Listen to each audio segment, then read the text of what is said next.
Bientôt 14 h, bienvenue à vous si vous nous rejoignez dans Non-Stop. Bonjour à tous, bonjour Benjamin. Bonjour Fanny, bonjour à tous. À la une de l'actualité de ce samedi, face à une troisième vague très intense, les contrôles dans les gares, les aéroports, les péages routiers sont intensifiés pour faire respecter l'interdiction de se déplacer dans 19 départements. Plus de 90 000 policiers et gendarmes sont mobilisés ce week-end.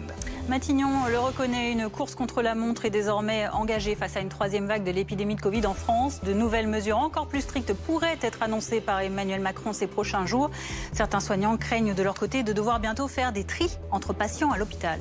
La vaccination s'élargit. Les plus de 70 ans peuvent désormais être vaccinés et recevoir leur première dose, alors que près de 3 millions de doses sont annoncées pour la semaine prochaine par Agnès Pannier-Runacher. Conséquence de l'importance de l'épidémie en France, l'Espagne voisine demande désormais aux Français de présenter un test PCR négatif de moins de 72 heures avant de passer la frontière. Nous serons en direct avec notre correspondant en Espagne, Mathieu de Taillac.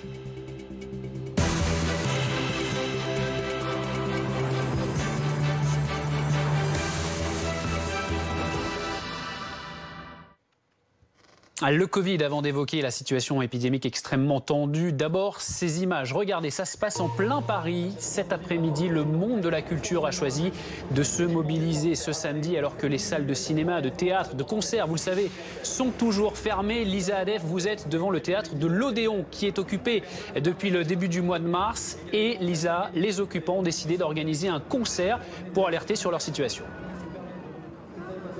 Oui, une centaine de musiciens au total qui se sont rassemblés ici, place de l'Odéon. Forcément, ça a attiré des spectateurs, mais les rassemblements sont interdits à cause de la crise sanitaire. Donc la police a essayé de demander aux curieux et aux mélomanes de quitter la place sans succès. Comme vous pouvez le voir sur ces images, il y a encore de nombreuses personnes qui sont ici. Très vite, les occupants de l'Odéon qui ont assisté par les fenêtres ont précisé que l'événement était autorisé. Quelques prises de parole ont lieu pour rappeler les principales revendications. Évidemment, la lutte contre la précarité et également le retour de la réouverture des salles de spectacle, des théâtres, des musées, du monde de la culture. Des actions sont actuellement en cours. Voilà une action choc qui a été à l'initiative de la CGT. L'objectif, c'est de marquer les esprits et de faire en sorte d'interpeller le gouvernement pour que des solutions soient trouvées en adéquation avec la crise sanitaire et permettre à tous de reprendre goût à la culture et à ces personnes qui sont professionnelles du spectacle de reprendre leur activité professionnelle.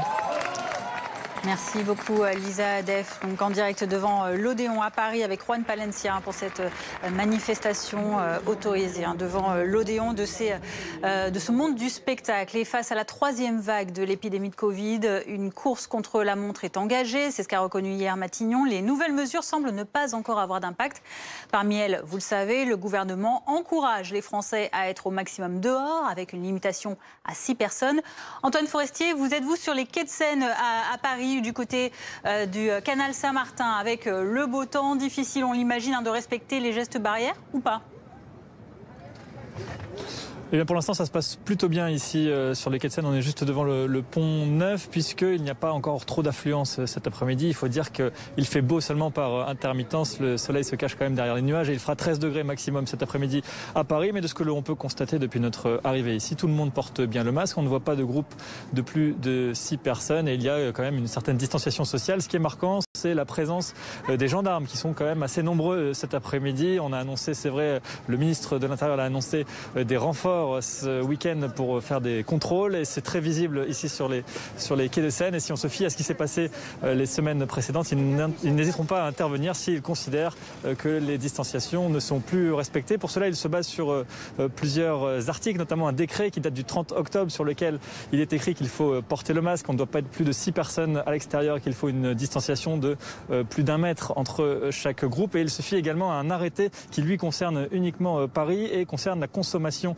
d'alcool. Cet arrêté, il évolue au fur et à mesure des semaines et depuis lundi, ce sont désormais 33 lieux dans Paris où la consommation d'alcool est interdite entre 11h et 19h. C'est le cas ici où nous nous trouvons et si jamais les policiers constatent ou les gendarmes que quelqu'un consomme de l'alcool ici, il risque une amende de 135 €. Merci beaucoup Antoine Forestier. Donc sur les quais de Seine à Paris avec Vincent Gauthier pour BFM TV. Bonjour Enrique Casalino, merci d'être avec nous. Vous êtes infectiologue, directeur médical de l'hôpital Bichat. Je précise qu'en tant que directeur médical, notamment vous dirigez les services maladies infectieuses, réanimation, urologie et chef des urgences dans 6 hôpitaux différents à Paris. On verra si les règles sanitaires sont respectées, notamment cet après-midi. De façon générale, concernant les mesures qui ont été prises, est-ce que selon vous, ça va suffire ou est-ce qu'il faudra en arriver à un reconfinement dur? Moi, je ne vois pas une différence radicale entre il y a 2 semaines et maintenant. Et rien que ça, je crains, et nous craignons tous, que ça ne suffira pas à contrôler l'épidémie. Il ne s'agit pas uniquement de maîtriser, de réduire un petit peu de 20% le nombre de cas. Il faut voir quel est l'objectif. L'objectif est de mettre un coup sec sur la circulation virale et de faire que la chute du nombre de cas soit très rapide dans les 2 semaines. Ce qui permettrait, dans les 4 semaines, de voir une réduction du nombre de patients qui rentreraient en réanimation. 4 semaines. Vous voyez l'inertie du process. Avec les mesures que nous avons actuellement, il est évident que nous n'arriverons pas. Je n'ai qu'une envie, c'est me tromper. Parce que le système hospitalier est en grande difficulté. Le personnel de santé est sous très forte pression. Ils ont accumulé des heures de travail supplémentaires. Nous n'avons pas eu les renforts comme nous les avions eus lors de la première vague. Et le volume de patients est devenu extrêmement élevé. Une très forte pression, une très forte sollicitation. Et je vous rappelle que nous devons assurer non seulement la prise en charge des patients Covid, mais garantir l'accès aux soins de tous les Français pour toutes les situations cliniques. Il y a des situations cliniques pour lesquelles c'est démontré que c'est une vraie perte de chance qui augmente la mortalité. Le cancer, par exemple. Donc, nous avons une pression colossale. L'assistance publique a aujourd'hui une cellule de crise d'urgence cet après-midi pour pouvoir discuter entre tous les directeurs médicaux quelle est la stratégie à mettre en place pour que vous voyez le niveau de pression que ça représente. Dans les hôpitaux, nous sommes en cellule de crise tous les jours. Donc la situation est extrêmement tendue. Il faut garantir la capacité d'accueil de l'hôpital, comme je vous dis, mais il faut garantir aussi les conditions de travail de nos équipes. Parce qu'on ne peut pas se permettre que les équipes soit burn-outées, soit en difficulté, que nous ayons des arrêts de travail et que nous n'ayons pas le personnel sur lequel on compte. Et là, je tiens vraiment à remercier, à féliciter tout le personnel soignant, exprimer ma grande fierté de travailler avec ces médecins, ces infirmières, ces manipulateurs radio, ces agents hospitaliers, le personnel administratif, tout le monde est là, dans l'intérêt de nos patients, dans l'intérêt de chacun d'entre nous. On en parle également de cette situation sanitaire et de son impact sur la vie des Français avec Sandra Larue, notre spécialiste météo à BFM TV. Ces mesures de freinage qui sont prises dans 3 nouveaux départements encore ce week-end, alors que les beaux jours ont l'air d'arriver. Ça va être assez difficile à concilier. Quelle est la situation là? Il va faire beau déjà ce week-end et ça va encore continuer très beau même. Exactement, on est parti pour une séquence en effet extrêmement douce avec des températures qui vont grimper. Alors aujourd'hui, c'est pas tout à fait notable parce que sur les régions du Nord, on a quand même pas mal de nuages, mais la période de temps, la journée est déjà bien ensoleillée sur les régions du Sud et puis les températures vont grimper. On a des conditions largement anticycloniques qui vont s'installer sur le pays. On le voit, cette masse d'air qui va rougir, si bien que sur les journées de lundi, mardi et mercredi, on va atteindre probablement les 20 degrés sur la quasi-totalité du pays et la barre des 25 premiers degrés de l'année pourrait être atteinte sur les régions du Nord. Avec ces températures très élevées, on a un ensoleillement qui sera parfait, qui va déjà se mettre en place pour ces prochains jours. Regardez les températures demain après-midi. Donc ça reste encore un petit peu timide, mais ça monte déjà sur les régions du Nord. 23 degrés à Bordeaux. Et puis lundi, des températures qui continuent de grimper. Donc on en a au moins jusqu'à mercredi. Jeudi, on pourrait changer de flux. Mais déjà lundi après-midi, jusqu'à 25 degrés sur le sud-ouest et 21 à Paris. Merci Sandra. Le beau temps avec forcément la peur du relâchement. Il y a aussi cette question, on s'est souvent demandé s'il y avait finalement un lien entre le Covid et la météo. Écoutez la réponse d'Alix Roumaniac, PDG de Predix Service. La seule chose que l'on a observée, c'est qu'il semblait y avoir une relation entre la transmission du Covid et les conditions climatiques par l'effet du maintien en suspension des aérosols. Et donc, quand on est dans des situations spécifiques, entre 2 et 7-8 degrés, avec de l'humidité relative assez importante, on a ce maintien en suspension des aérosols et ça peut favoriser la transmission quand on a des gens qui sont contaminés et puis des gens autour qui vont pouvoir recevoir cette charge virale. La situation sanitaire en France, c'est ce qu'il faut connaître aujourd'hui avec Alexis Cuvillier. Alexis, on va faire le point sur ces chiffres de la réanimation dont on parlait il y a encore quelques instants avec le professeur Casalino, un indicateur clé dans la gestion de cette épidémie.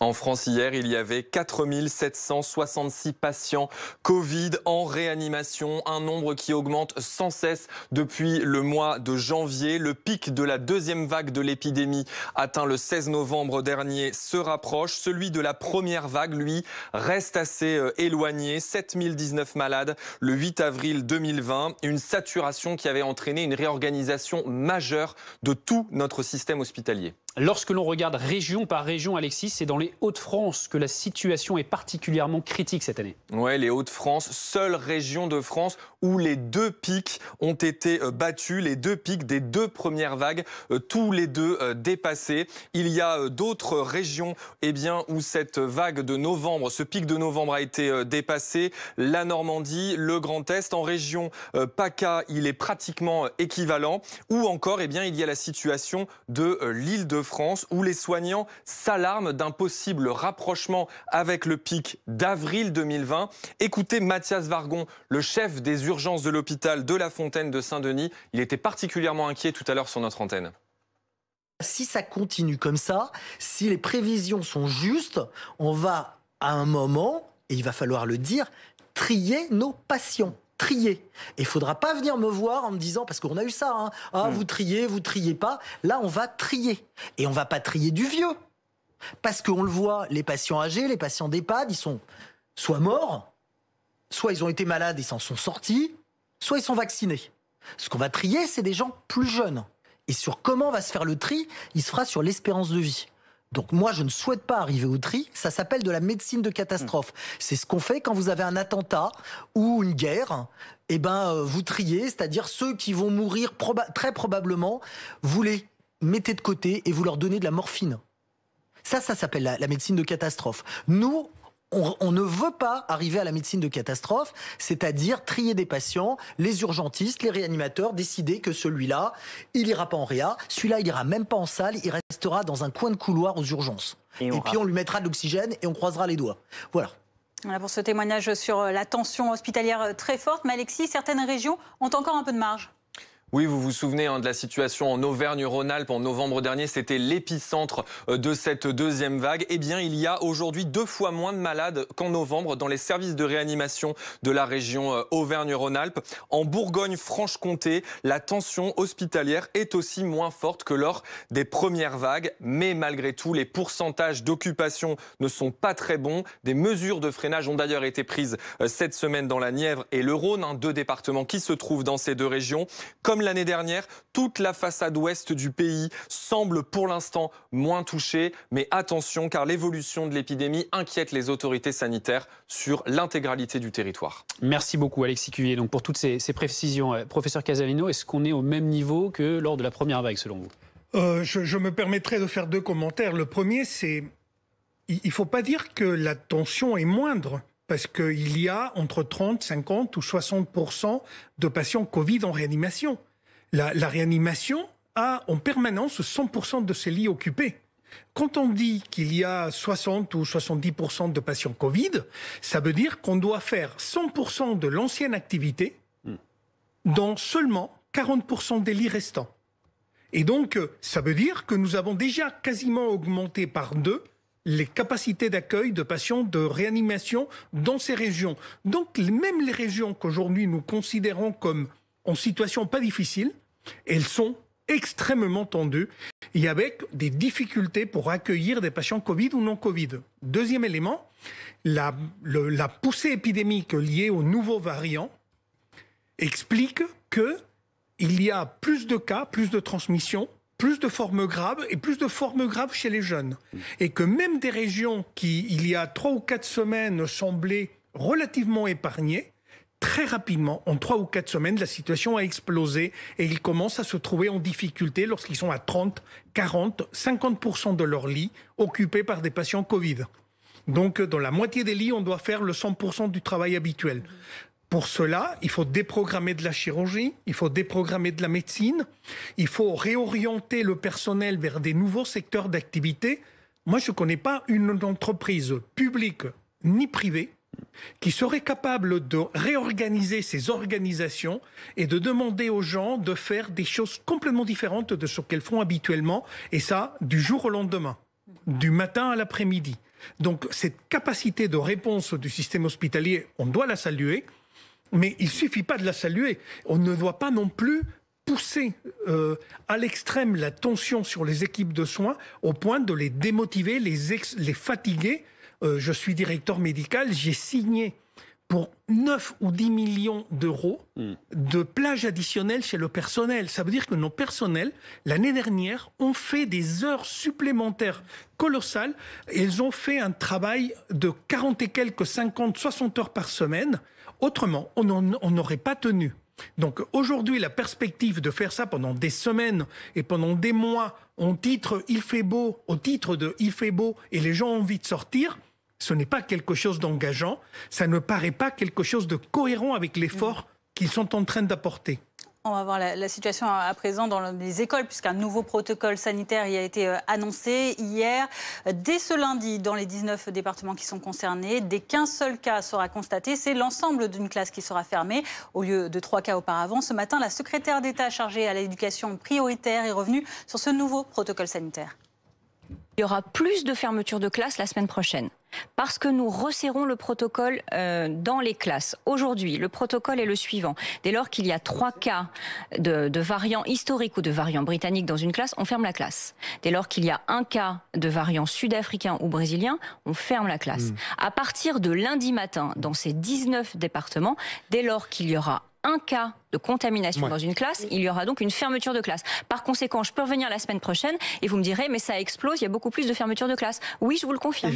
Professeur, on sent que vraiment la question des écoles, c'est une question extrêmement importante et sensible, difficile pour le gouvernement. Il faut fermer les écoles ou pas, selon vous ? La question n'est plus scientifique. En plus, d'un point de vue scientifique, nous avons toutes les données qu'on avait étaient sur l'ancien variant. Toutes les nouvelles données sont forcément avec un variant qui est beaucoup plus transmissible et qui semble infecter beaucoup plus des populations jeunes. Donc, les données scientifiques historiques, peut-être, elles sont contestables. Et deuxième élément, on a l'impression que le débat n'est plus scientifique, que le débat est politique. Le gouvernement s'est mis dans un cul-de-sac à dire qu'en aucun cas il veut fermer les écoles. Je comprends et depuis le début, j'ai défendu qu'on garde les écoles ouvertes. Là, on n'est vraiment pas loin parce qu'on sait qu'on va passer son temps à ouvrir, fermer des classes, quoi. C'est pas possible. Vous voyez l'absurdité. On va passer la journée à ouvrir, à fermer des classes. Quelle est la cohérence ? Moi, je pense que ce que je ne comprends pas, c'est qu'il n'y ait pas un plan B. Les élèves qui sont en difficulté, pourquoi on ne peut pas les accompagner ? Nous sommes en France. On ne peut pas acheter des tablettes et qu'ils puissent suivre des cours à distance avec leurs enseignants. Pour ceux qui sont les plus en retard, même si on décidait de fermer, pas définitivement, mais on prolongeait les vacances scolaires, est-ce que les enfants ne pourraient pas avoir un accompagnement de la part de leurs profs à distance ? Il y a des choses qu'on peut mettre en place et que la solution n'est pas simplement on ferme ou on ferme pas. Et si les enfants sont effectivement en difficulté et on a peur du décrochage scolaire, ce que je comprends, il faut absolument qu'il y ait un accompagnement des enseignants de ces élèves à la maison. Je pense en plus que si on ciblait vraiment les enfants qui sont le plus en difficulté, ce serait même un élément de justice sociale. Venons-en à la vaccination à présent. C'est l'une des stratégies de sortie de crise privilégiées par le gouvernement. Plus de 7 millions de personnes ont désormais reçu une première injection et plus de 2 650 000 personnes ont reçu une deuxième dose. Et ce samedi marque le coup d'envoi d'une nouvelle phase de la vaccination pour les 70-74 ans sans comorbidité. Écoutez ce témoignage dans une pharmacie marseillaise ce matin. Je garde mes petits-enfants et donc j'estime être en risque quand même relatif. J'aurais préféré Pfizer parce que j'aurais été vaccinée plus rapidement. Mais bon, là au moins j'ai une semi-immunité, on va dire, pour l'instant. Alors, les plus de 70 ans, désormais, tous qui peuvent se faire vacciner. Il y a aussi ces vaccinodromes géants qui commencent à voir le jour. On avance petit à petit. Qu'est-ce que vous pensez de la stratégie, professeur ? Je pense qu'il faut vacciner à mort. Encore plus. Et que toute personne qui a envie de se faire vacciner, qu'on commence à les vacciner. Franchement, je trouve qu'il faut vraiment insister. Il y a des problèmes logistiques et je crois qu'on nous partageons tous et c'est facile de critiquer. Mais Nous sommes une des 5 puissances mondiales et on n'est pas capable d'avoir plus de vaccins pour satisfaire un besoin de la population. Moi, j'insiste, il faut vacciner, vacciner, vacciner. Il faut que toute personne qui ait envie de se faire vacciner, elle puisse avoir le vaccin. Ça va donner encore plus envie aux autres réticents.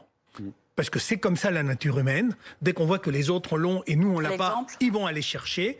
Et il faut vacciner. L'impression que j'ai, c'est que on veut pas qu'il y ait des queues et des demandes insatisfaites. Oui, mais il y a un sentiment de rupture dans la confiance. Il faut que les gens se vaccinent et que je comprends pas que qu'on est passé de 75 à 70.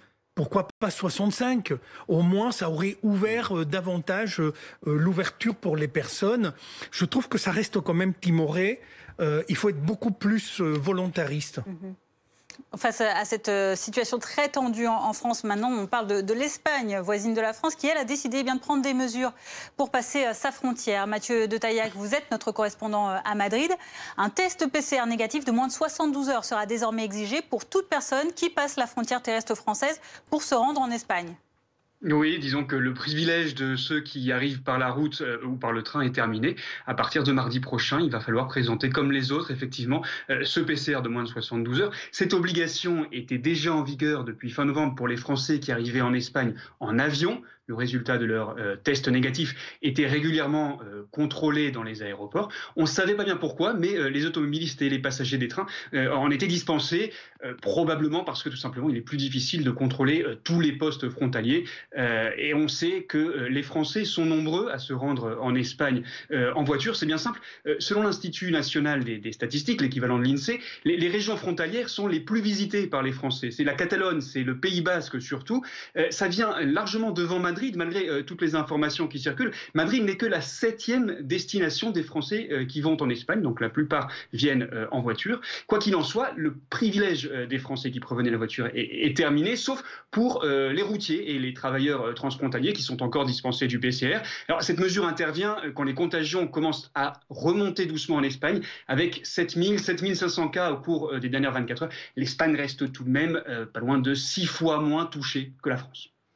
Merci beaucoup Mathieu de Taillac, donc le correspondant de BFM TV à Madrid. Restez avec nous dans un instant, nous reviendrons bien sûr sur cette épidémie de coronavirus avec cette 3e vague qui est bien présente. On verra les chiffres, on verra aussi que les contrôles sont renforcés tout le week-end dans les gares, les aéroports, les péages, notamment donc dans ces 19 départements qui sont concernés par ces nouvelles mesures. Et puis une initiative, une action cet après-midi. Regardez ces images en direct, ça se passe devant le théâtre de l'Odéon à Paris. Ce sont les professionnels du monde de la culture qui se mobilisent devant ce théâtre qui est occupé depuis le début du mois. Un concert doit être organisé par toutes ces personnes qui sont touchées de plein fouet par la crise, mais les forces de l'ordre n'ont pas donné l'autorisation pour l'instant de jouer donc en public, en plein air cet après-midi. On va y revenir dans quelques instants.